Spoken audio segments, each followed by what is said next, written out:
Coming up next on Insights on PBS Hawaii, what will be the impact of Hawaii's decision regarding same-sex marriage?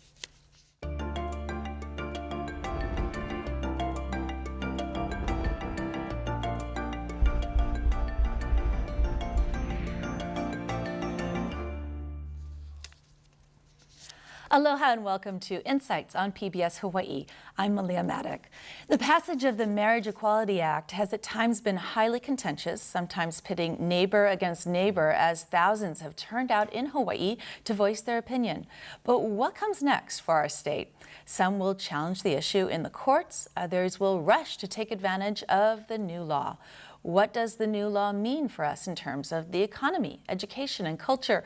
Will this continue to be a divisive issue, or will we learn to accept our neighbor's point of view? We invite you to join our conversation by calling, emailing, or tweeting your questions and comments. Now to our panel. Bishop Robert Fitzpatrick is in charge of the 9,000-member Episcopal Diocese of Hawaii, which was the first church to support the new law. Sam Sloan is a state senator who has voted in opposition to the bill because he does not believe it protects the rights of religious organizations not wanting to perform same-sex marriages. Chris Lee is a state representative who is at the forefront of the Marriage Equality Initiative. Chris believes 80% of the people in his generation support the initiative. The Reverend Gary Secor is a Vicar General of the Roman Catholic Church in Hawaii. He has been with the church for 36 years. Father Gary has testified against the measure on the basis that it would redefine marriage. Thank you all for being here tonight. Senator, if I may start with you, there was news today. Yes. A Circuit Court Judge Sakamoto refused to issue a restraining order to stop the state from issuing marriage licenses to gay couples. Your reaction to that? Any thoughts on future court challenges? Will we be seeing more? Well, I think you will be seeing more. I think that Representative Bob McDermott deserves a lot of credit for championing this issue in the courts. Those of us that are familiar with the courts and also familiar with the Constitution knew that there was very little chance that there would be a ruling in our favor. It's something that I've argued over the years, for example, that if a legislature passes something, there's no guarantee that a future legislature will not overturn that or go in a different direction, because one session cannot bind another future session. So that was that. That was the issue. That the legislature, a future session, holds more hope for those against this than, say, the court system does?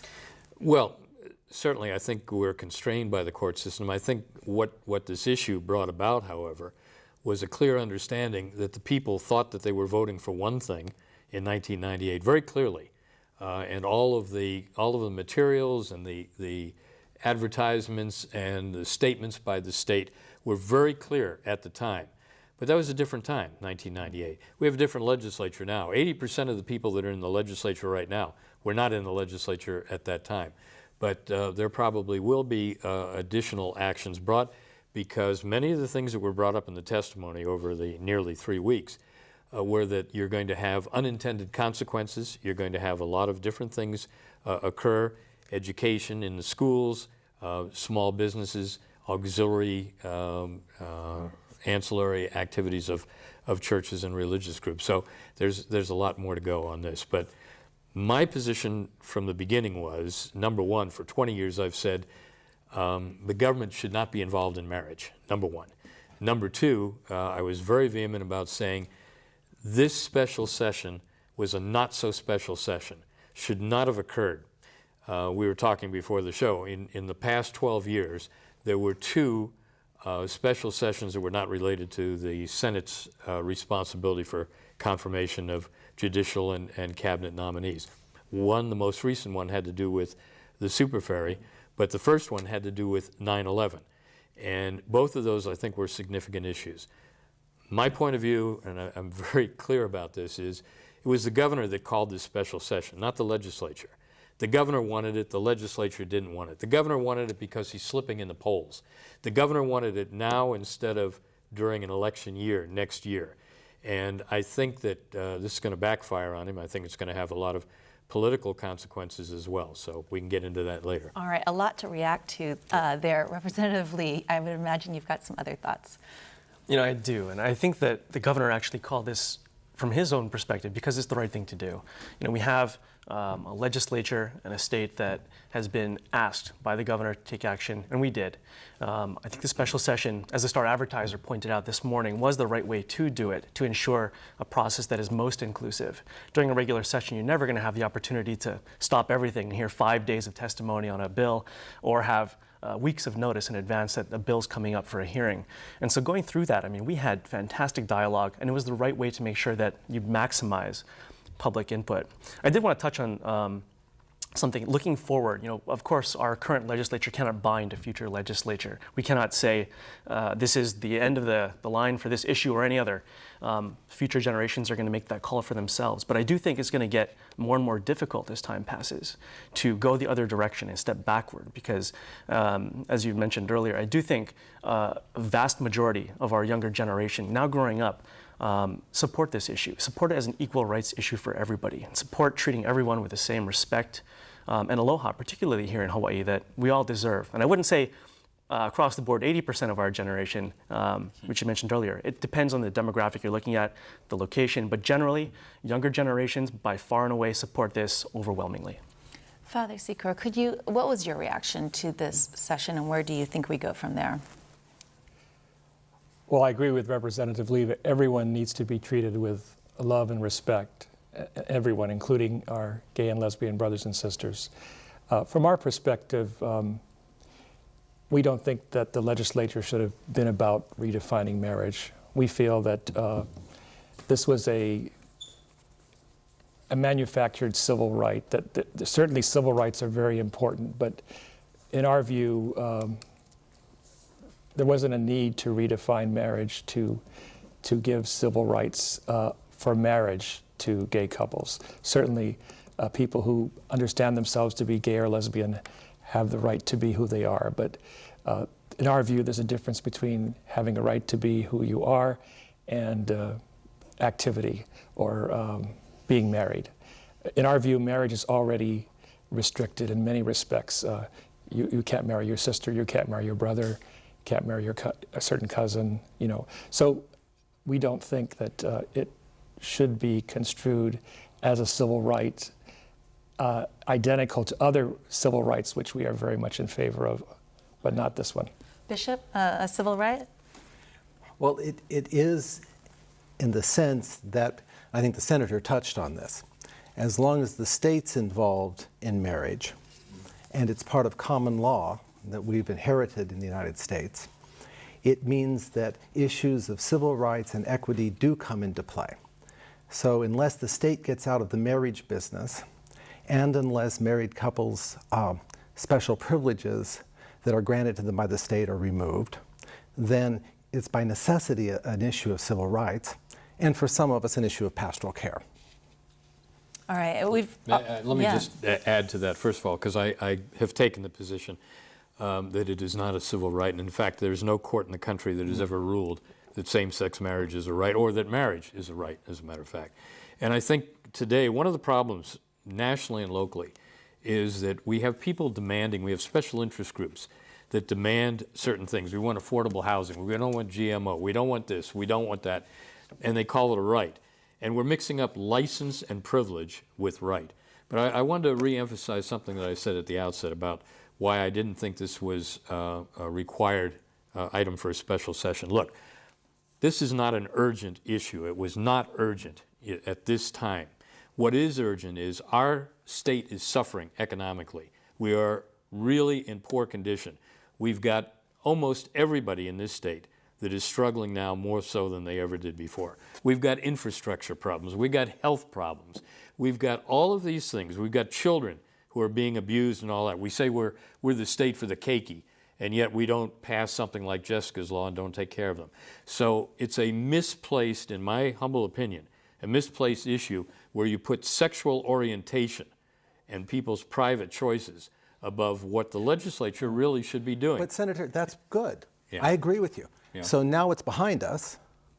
So now we go forward, I think, on issues of immigration, of caring for the poor, of dealing with poverty, of dealing with issues of economic justice, that I think certainly the Roman Catholic Church and the Episcopal Church can work together on.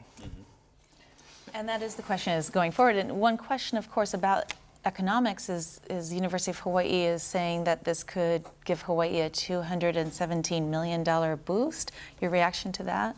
Well, there are all kinds of studies, and we've seen that in the last 20 years. And one of the problems is when we started this discussion, and I've been involved with it for more than 20 years, it was all about love and compassion and equality. What we really found out during this special session was it wasn't about that at all. It's about benefits. It's about tax privileges. It's about making equal people in different stratas and different classifications. And I had said all along when people were advocating, for example, reciprocal beneficiaries and then domestic partnerships and then civil unions, if there were things to be done, then we should have done them. Certainly the Congress had the ability to do that, and the legislature had the ability to do that. But what the message I got was, all through this, is we want the same benefits as those guys have. That's what it was. So I think we should keep that in mind. As we go ahead, you were saying at the outset, if we can respect other people's views, and I absolutely believe that. I talked about civility and respect all during these discussions and previously, and we should always be respectful on any issue. But here you had a situation unlike any other before, where the community has been split, so diametrically. Every one of us probably has individuals of homosexual persuasion. That doesn't mean that we love them any less, but the issue is not that. The issue is trying to force legislatively one particular point of view opposed to another point of view, one freedom of speech issue, a religious issue, opposed to another.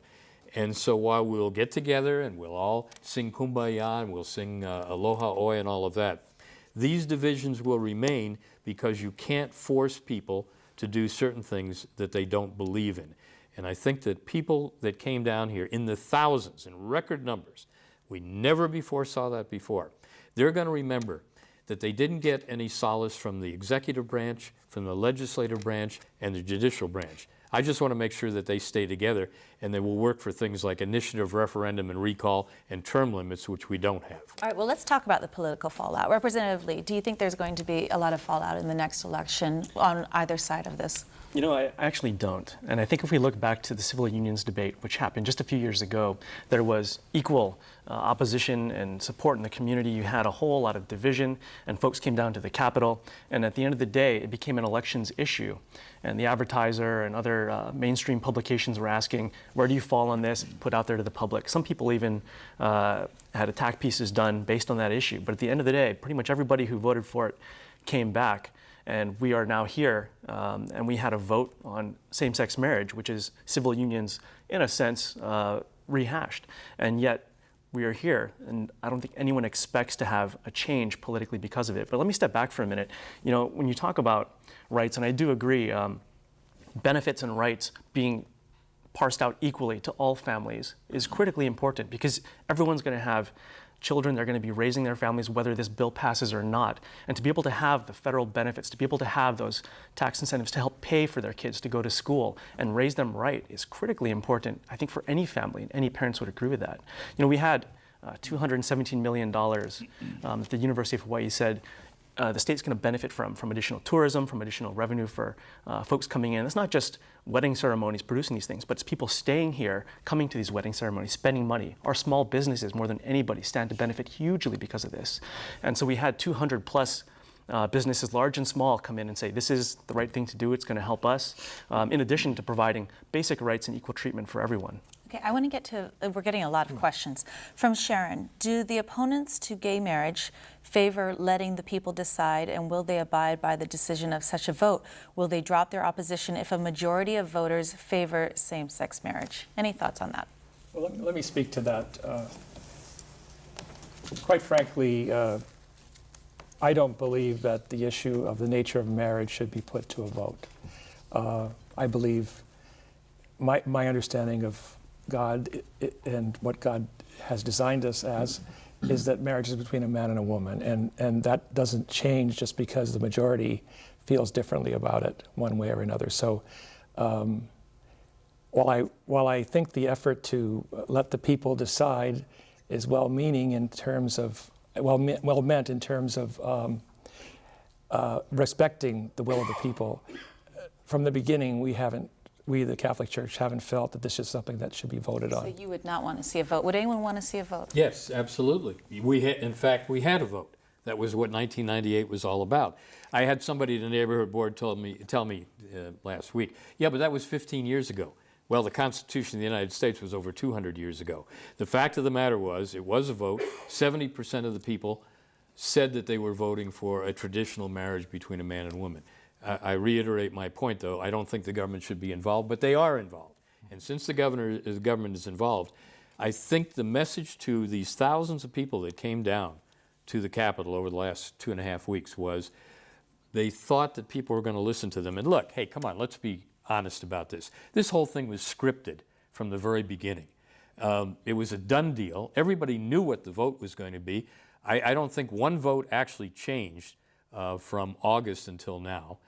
The governor thought he was going to get away with this in 5 days. It went into the third week, and it was because those pesky people got in the way. And they wanted to have a voice. What I said earlier was, we say that the people are smart enough to vote for us, they're smart enough to give us perks and benefits and exclusions and all that, but they're not smart enough on an issue that has divided the community. Let the people vote, and let's see if, for example, 80% of the young people, if they vote, have changed their mind. I didn't get that from the testimony. I think that there are people that have their views, but they're really upset that they came down to the legislature and they found that nobody was listening to them. I do think that this is an issue where you look back at the history of the country and you look back to interracial marriage being legalized. You look back to civil rights, to women's suffrage, to ending slavery. None of these were up for a public vote. And specifically because we don't vote on our constitutionally protected rights in this nation. They are there, they are protected because we don't subject the rights of a minority to the will of a majority who may tyrannize them. And so looking at this, what we are saying here in Hawaii is that we want to hear from the public. We have duly elected representatives. We are a democratic republic, which is set up that way to voice the will of the people through their elected legislators. Hearing 5 days of record testimony, I think it was 57 hours worth of tens of thousands, or I think up to almost 5,000 people who had signed up, and then tens of thousands of written testimonies beyond that, gave us the opportunity to weigh this issue. And what we did was come out with a compromise bill. I think I disagree with the senator saying not a single vote changed, everything was scripted, because we went in without, I think, expectation. The governor had a bill on the table which didn't even get introduced. At the end of the day, that was language that was amended. We heard a lot of the concerns about protecting religious freedom on the parts of various churches who didn't want to have to be forced to solemnize anything or provide ceremonies in their facilities. And we carved them out and made significant changes. I think that is what the process is all about. And I'm glad you brought that up. I want to make sure we are getting so many questions that we cover how churches are moving forward going to handle this. In the Episcopalian Church, what now is going to happen? Well, we've already had civil unions and the blessings of them. In the Episcopal Church, theologically, it's still not holy matrimony, the blessing of a same-sex union. We are also a federalist system. The same folk who designed our Constitution designed the U.S. Constitution. So it takes us a long time to decide anything. But we have an authorized liturgy for the blessing of same-sex couples. So if a same-sex couple comes to you once these marriage licenses go out, I believe it's December 2nd. The priest has the personal option of being the officiant on behalf of the state. Now, I think that's an important distinction. Clergy act as agents of the state when they sign a marriage license. That is not a religious action. So they'll sign the marriage license as an agent of the state, and then they will use the rite authorized by the Episcopal Church to bless the union. And I make that distinction because that gets us, that's where part of this confusion, I think comes in the United States, is the religious freedom, I think, must be upheld and respected. At the same time, the agency of the state is another aspect that takes place whenever a clergy person officiates at a wedding. And so in the Episcopal Church, what I've asked my clergy to do is be sure their folk understand that they've had a lesson, they've thought about it, they've talked through the theology of marriage and the theology of inclusion. Then each individual priest can choose to officiate or not officiate. So if they are uncomfortable, if they do not like same-sex, the concept of same-sex unions, they can decline. Yes. And pastorally, what I've asked them to do is call one of their neighbors or call me. And we will find a way of dealing pastorally with the couple. And do they tell the couple, this is the reason I'm declining? I would encourage them to, because that's honesty. And that's always the most important part of the pastoral relationship. And isn't this interesting that we've had in increasing numbers and increasing years the discussion about separation of church and state, which of course is nowhere found in the Constitution.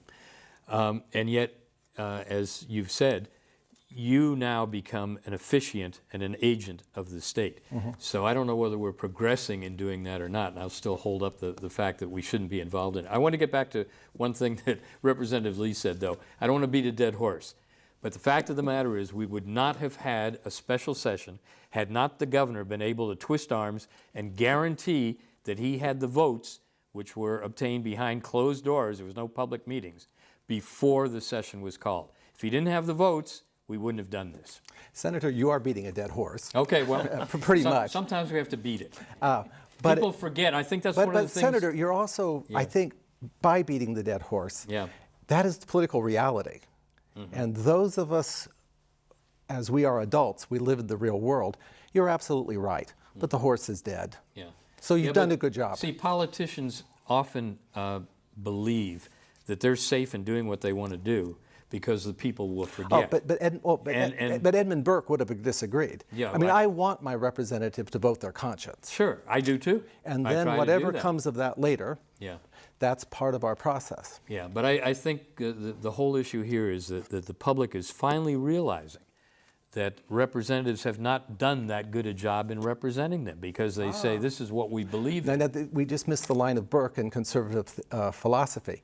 Representing conscience is not always representing the will of the people. Yeah, well, and I would point so out we'll have to wait till November to figure that out. Next year. And see what happens in the election. So look at the passions that come up because of this topic. Sure. Why do you think this topic is so difficult for us all, or for the public, to talk about? What makes this topic so charged?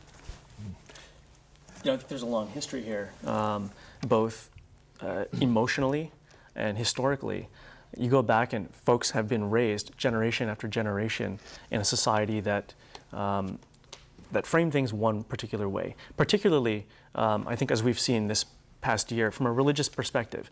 Back in 1997, 98, when this issue came up last, prior to civil unions, there was a fairly large religious coalition built around the issue in opposition. And that was based on some of those religious values and beliefs, many of which were still out here waving signs and everything this year. But in time, that has started to change. And I think we see across the nation, not just here in Hawaii, a generational shift. Just as we did moving past civil rights and moving past interracial marriage, where folks today are far more understanding of their gay brothers, sisters, family members, neighbors who were always there, but for whom there was social pressure not to acknowledge their existence, not to talk about this. And so for the first time, I think we're seeing that we're acknowledging that a minority exists here, and we're granting them the same equal treatment that everybody deserves under our laws. I look at that a little differently. I think it's a broader issue than that. I think that many of us in the community and nationally have seen over the last decade particularly that things that we held dear and things that we grew up with and things that we believed in have been stripped away.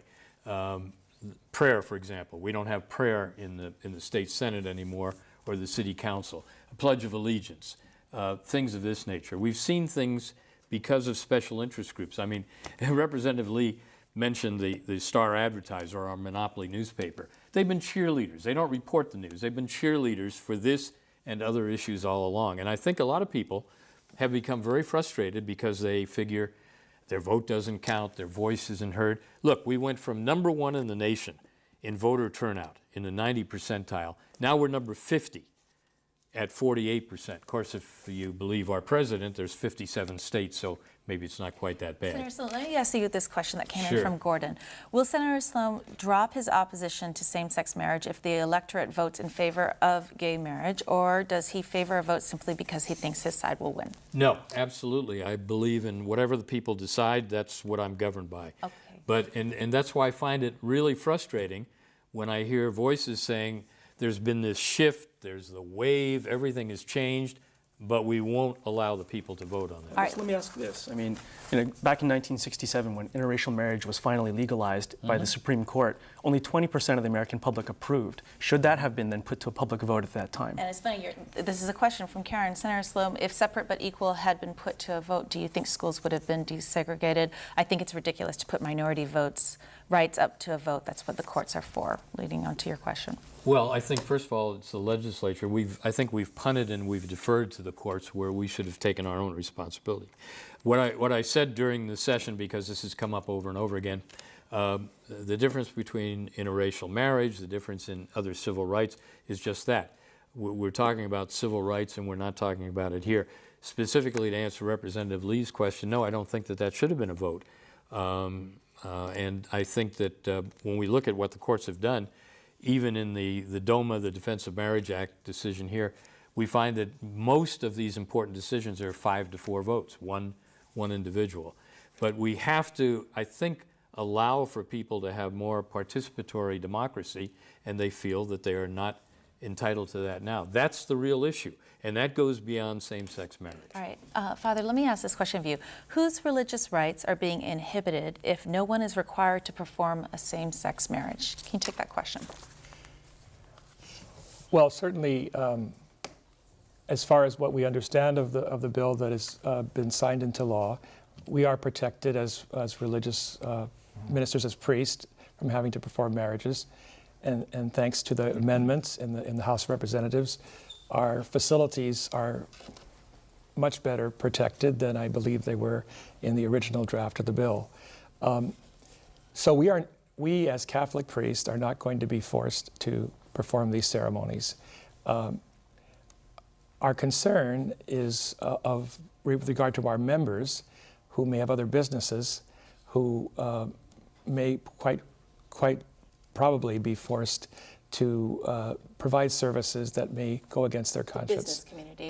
That's correct. Under this bill, if there is a wedding vendor who is approached by a same-sex couple who declines to participate in their wedding by providing flowers or catering, then they are not protected under this bill. Representative Lee, can you speak to that point? Sure. We had this debate on the floor of the House. We had a bunch of amendments introduced that posited this question. And ultimately, those amendments were voted against. And the reason was because, not that we don't support people's freedom to act, but we do maintain that here in Hawaii, we do not discriminate, and we do not enshrine discrimination in the law by giving any business the ability to opt out. Because if you opt out of this, you're, according to the 14th Amendment to the U.S. Constitution, opting out of all protections based on a sincerely held religious belief. So that would allow any business down in Waikiki, for example, to put a sign in the window saying, "No Jews allowed," because it is against our religious belief. Or many examples worse than that you could imagine, based on gender, based on race, based on sexual orientation, based on anything. But the most important thing I want to point out is that no other state, not one, whether it has same-sex marriage or not, has adopted this provision because it is so dangerous in that respect. And finally, I would say that the law actually hasn't changed where by passing this bill. The bill does not touch this issue because this is an issue of public accommodations. And so previous to this, if you're in a civil union and you went to a florist, for example, who had an issue, they're already by law not able to discriminate. The same way so this doesn't they change. couldn't discriminate against an interracial couple who That's were right. wanting to And get it's based on married. their sexual orientation, not on the fact that they're married or in a relationship. Yeah, from our perspective, it's not just about, the issue of public accommodation is not just about accommodating a person who may consider themselves to be gay or lesbian. That's not the issue. The issue is an activity being accommodated that is against one's conscience. I mean, we're not saying that gay or lesbian people shouldn't be present at certain places, but it's the issue of what the couple wants to do and have other people participate in who don't feel comfortable with it based on their conscientious beliefs. That's the issue. I think I'd like to go back to what you said earlier about why was this such a passionate issue. And from our perspective, there's nothing more important than how we live our lives. None of us are angels. Not only are we not perfect, but we have bodies. And what we do with our physical selves is not incidental to who we are. It's an essential part of who we are. The only way you can express yourself, your love, is with who you are physically. From our perspective, gay marriage is symptomatic of a much more pervasive misunderstanding of human sexuality. I think many heterosexuals don't understand human sexuality. Priests who have violated their vows, let's just say it with young people, horrible. Certainly, we're not understanding what the gift of human sexuality is about, or how it should be respected. So from our perspective, this effort to legitimize gay marriage, from the Catholic perspective, is symptomatic of a much broader issue. And that's why I think it was so And Father passionate. Gary, I think that's actually why it was passionate across the street in a different way. That in the Episcopal Church, especially the Diocese of Hawaii, since former presiding Bishop Browning was bishop here, we included gay and lesbian folk in our common life, and in that slow understanding of moving to saying they're fully part of us, they're really our brothers and sisters. How do we include? We bless. We make them part of the Ohana to provide that safe place for those two people to live out their baptismal promises. So I would say that we actually are saying the same thing. We've arrived at different conclusions, and how it does get confused and passionate is around the civil question, where you and I could have a respectful conversation around the theological implications and the family implications. The difficulty comes when it crosses the street and ends up in the legislature or with the governor. The difficulty comes when we're talking about force. When you're forcing somebody to do something. No. Oh, yes. No, and when I we get back disagree to with you small businesses, completely. No. you're going to find out, No. as other jurisdictions have, that people are going to force their way into businesses, not allowing them their freedom of choice. You can call it discrimination, Well, it or is. you can call it choice. No, No, not it is necessarily. discrimination. I'm sorry, Representative Lee Senator. brought up Jews. I happen to be Jewish.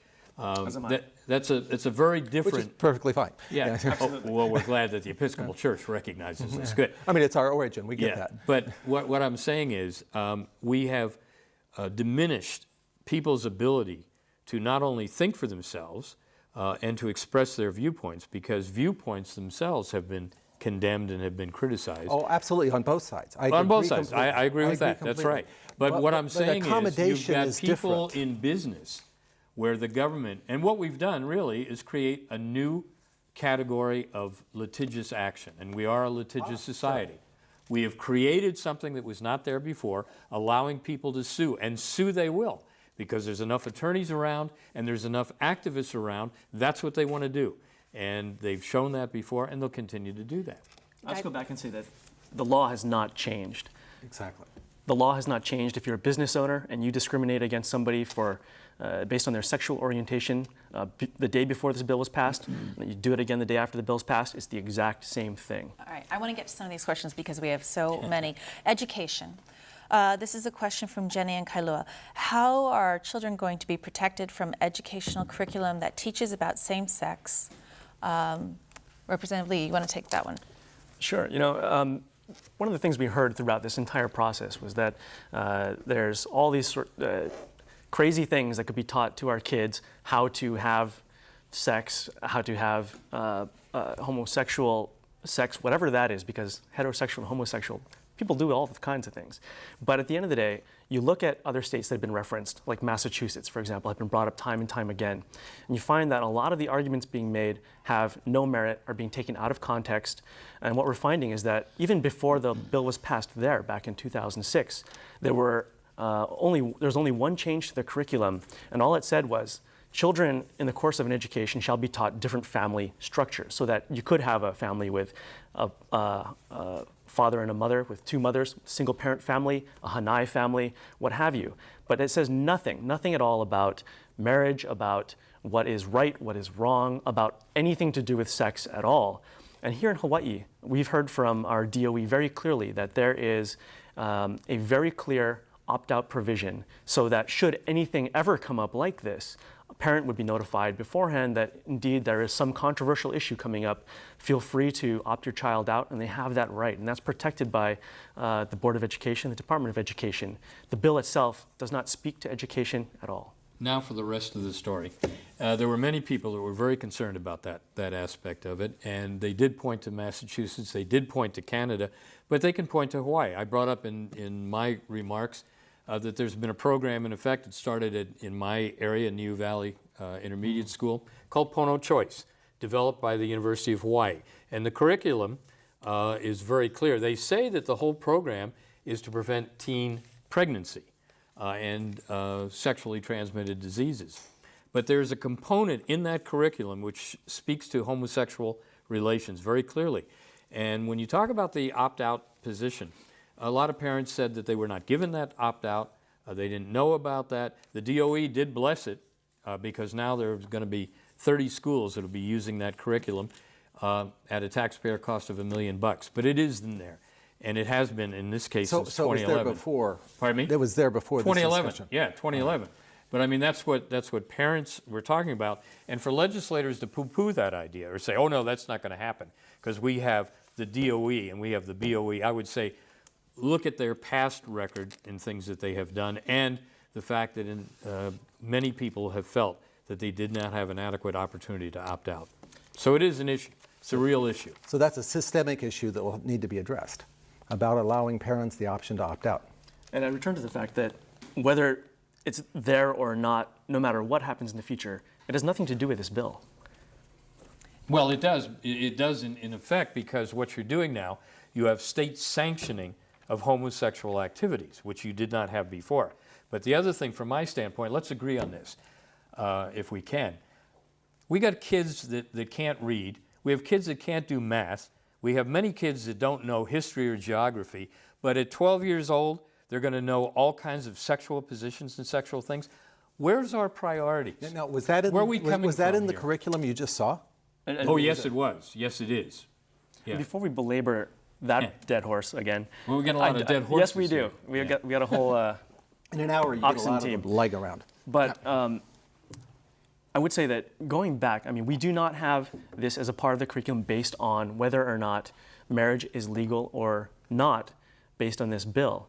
And at the end of the day, I mean, you're talking about wanting to help promote better education for our kids, which I think everybody can agree on. Sure. And you look back to the original intent of the bill, which is to build households that have solid families where parents are loving, whether they're a mother and a father or a mother and a mother, what have you, because those families are in our community right now. They're going to continue to be in our community, and we have to give them the same benefits and treatment and respect that any other family has, because that's what's going to make the difference to whether or not their children are raised well. So let's switch the focus and looking forward, what are the issues now? Now that we've come this far in this issue, what are the issues that you're going to be looking at in your communities? Father. Well, I think we realize that we have a lot of work to do, just in terms of educating our own people regarding why we stood so strongly against same-sex marriage. Our own people don't always agree with us on this issue. Do you feel that there will be somewhat of a backlash in terms of some of the positions that the churches have taken in this? Do you have any concern about that, about some members feeling that they didn't want the church to take as strong a stand? We've already received some of that backlash, certainly. I wouldn't say a large number of people, but we certainly have heard from people in our own congregations who strongly disagreed with the Bishop Silva taking the position that we have taken, and we understand that there is disagreement within our own congregation. I think for us, all the more reason for us to articulate our ethic in a positive and engaging way. That's what we really need to do. I think we're way behind in terms of doing that. I think not just about the issue of homosexual relations, but about the whole issue of the human person and who we are. Bishop, what are your thoughts on that? Have you had anyone unhappy at the position that That's taken? been our past. And that has been part of the Episcopal Church's struggle over the last 20 years.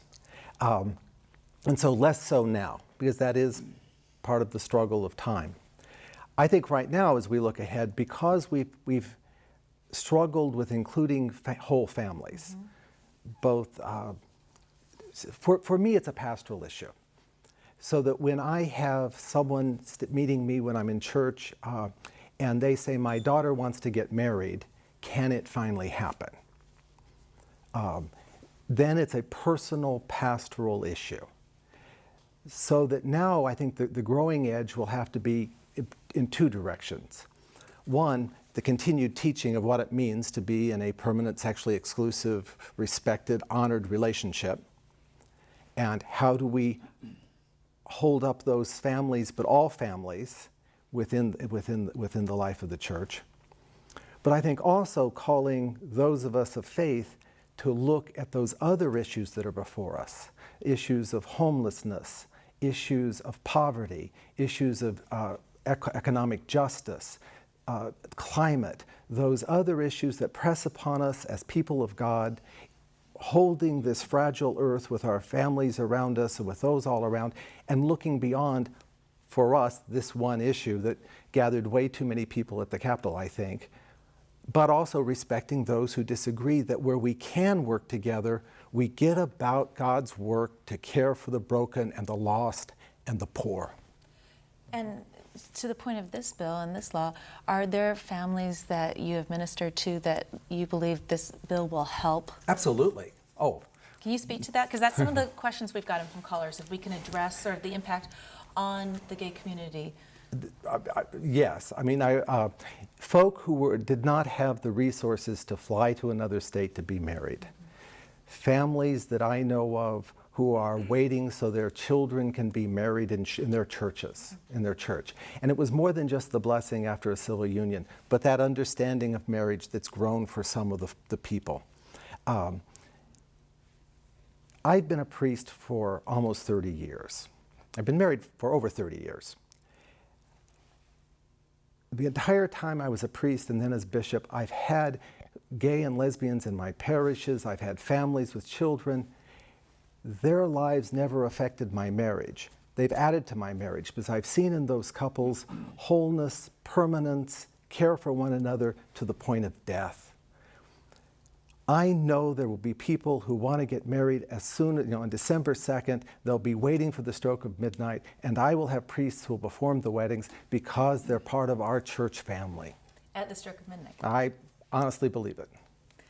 Representative Lee, any thoughts in terms of improvements to the life of gay citizens of the state of Hawaii? Oh, absolutely. And I think in the hearing, we heard from hundreds and hundreds of people, many couples who've been together for 20 or 30 years who are looking for that opportunity. And I think you're right. December 2nd, I think I've already got about 4 or 5 invitations. I'm going to have to say I'm not going to anybody's because I want to be selective, but I think it's going to be fantastic for them because for the first time, their children will look at their parents and say, you are the same as everyone else's parents in my class. And they're not going to be facing that kind of segregation as they grow up. There's recognition that they are a true family, and that's what this is all about. Father, I had a question for you. It seems from what I've read as if this new pope has a bit of a softening on the issue of homosexuality. Is it possible that at some point in the future, the Catholic Church might change their position on this? I think that it's been interesting how people have reacted to the Holy Father's comments, and they've reacted on 2 extremes. Those who have an agenda in favor of gay marriage have reacted and said, look, he's opening the doors, everything's going to change. On the other side, those who are very conservative have said things like, somebody better get to him, he's causing problems. I think what the Pope is really doing is precisely what we're doing here. He is saying, let's talk with each other, let's not talk at each other. Yes. And so I think that's the sort of tone he's setting. Now let's be clear, he has not changed one church teaching. The church teaching is still what it is, which tone that's yes, different. it's a different tone perhaps, and the emphasis I think is on, as I said, engaging others in a conversation. We are still not going to agree that this behavior is moral from our perspective, but certainly we need to listen to one another and talk to one another about this. And I think that's really what he's saying ultimately. Moving forward, in terms of economic impact, let's change the conversation a little bit. There was a question, why when civil partnerships didn't benefit Hawaii economically, why will marriage? And I suppose the answer is that people are going to want to spend money on weddings. Is that the anticipation There's economically? two parts to it. The first is that, and hearing in the testimony over our 5 days, 57 hours of folks coming in to talk about their own stories, a lot of folks didn't want to go the route of civil unions. They wanted to wait because they felt it was only half measure, and it was kind of, for them, a slap in the face saying, you're still not the same, you're still not equal. And that's something that I think was taken into account by the UH study, looking at the effects from the past few years, looking ahead, and what's being said now is that you got $217 million in revenue coming in over the next, I think, 2 or 3 years, based on the fact that there's been a lot of built up drive to get married by this community that has, to this point, been prohibited from doing it. Your thoughts, Senator Slum, on the economics? There will be a lot of excitement and a lot of activity initially. That there's no question about that. But in terms of overall economic benefits, look, I go back to the fact that the single most important issue that I'm facing is the lack of genuine economic activity in this state. And that affects everybody, whether they are gay or straight, Republican or Democrat. We're not doing our job. Every ranking that's come out in the last 2 years that's ranked Hawaii on economic vitality or business climate has put us at the bottom of the list. That's not acceptable. And what we're doing by issues like this, we are deflecting where the issue should be. I wanted to say one other thing, though, again, about these benefits.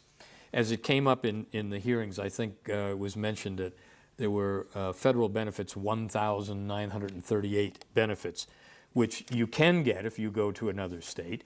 Some people think that's a difficult thing, although many people have gone to other states to get married anyway.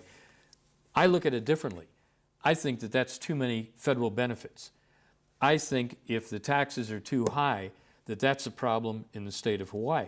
We're being the second or third highest tax state in the nation. I think that's where we should put some of our energy. The issue now, from my standpoint, should be behind us to the extent that we move on. And I certainly agree with you that we look into homelessness more, poverty more, all of these other issues. But if you don't have an economy that treats everybody equally or with equal opportunity, then you've got real problems down the road. And those people that think that we couldn't follow in the footsteps of Detroit or Greece, they're fooling themselves. We have the highest unfunded liability of any state in the nation at over $25 billion. Our people are struggling every day in terms of rent and food and health care and all of these things. That's the responsibility of the legislature. I think Father Gary and I'd like to join you on another panel about economic justice. And Faith. I think that would be very good. That might be the idea. Yeah. All right, moving on. Here's a question from Terry. Does the panel feel that since the religious community is so divided on this issue, the arguments against SSM based in religion have less weight? Any thoughts on that? Oh, religion generally in the West and in the United States particularly is becoming less important. We are entering a phase, I think, you can go to Europe and see empty churches. And the succeeding generations are struggling with their spirituality and their religion differently than past generations. I think that when religious communities can come together, show civil discourse, work together in a reasonable way for the cause of good and justice, we can actually model to the world a healthier, wholer way of being. We're not served by one another standing on opposite sides and yelling slogans. So this could be a model. We could find a new way forward. I think what's happened to some extent with regard to religion is that the issue of compartmentalization has occurred, where I think people, many people consider religion to sort of be something I do when I have a baby, I get a baptism, or there's a funeral, or a social occasion like a wedding, but it isn't really integrated into the wholeness of their life. And from our perspective, that's what needs to happen, that religion and faith becomes part of who I am, and that I don't check my conscience at the door, that freedom of religion is not about freedom of worship only. It's about something much bigger than that. Father, do you see any benefits in this law having passed? I know it's not the outcome that you or the Catholic Church wish for, but if there's a silver lining, is there a silver lining? Well, I don't see any benefit in the law being passed as what is legislating as legal. What I do see is that it certainly has pointed out to us that we have a lot of work to do in terms of awareness with our own faith community regarding issues of sexuality and public engagement, certainly. Senator Slum, other than the economic boost that is expected, do you see any benefits from what the state went through the last couple of weeks? Well, it'll be good for the lawyers because there'll be more litigious actions. Other than that, no. When people say Hawaii, the Aloha state, are they going to say we are the same-sex state, we are the same-sex marriage state? Is that going to be a major point? And I would point out, again, the rush was to beat Illinois, which is going to be, next week they're going to sign, and they'll be the 16th state. But that still means that, the majority of states haven't adopted this. And other states put forward, this is what we want the public, or we want the rest of the nation or the rest of the world to look at. I would say it's very narrow if we're just talking about same-sex marriage.